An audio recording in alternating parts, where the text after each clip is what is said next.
Somos el equipo 4 de la materia de silvicultura de la carrera de Ingeniería Forestal. Nuestro tema es Sistema Mexicano de Bosques y Aplicaciones Terrestres, el cual se refiere a las políticas, estrategias y normativas que regulan el uso y conservación y manejo sostenible de los bosques en México.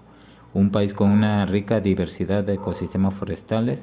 Este sistema está diseñado para promover la gestión sostenible de los recursos forestales, proteger la biodiversidad y contribuir a los objetivos de mitigación del cambio climático y el bienestar social y económico de las comunidades rurales.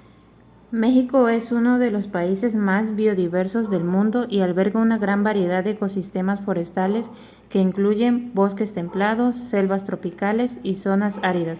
Los bosques mexicanos presentan alrededor del 30% del territorio nacional y desempeñan un papel crucial en la regulación climática, la provisión de servicios ecosistemáticos, la conservación de biodiversidad y el sustento de muchas comunidades rurales.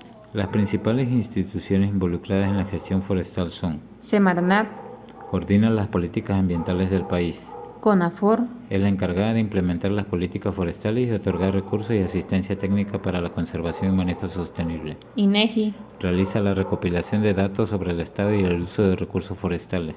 Para manejar de manera sostenible los recursos forestales se utilizan diversos instrumentos. Planes de manejo forestal, Áreas naturales protegidas, programas de reforestación y restauración ecológica.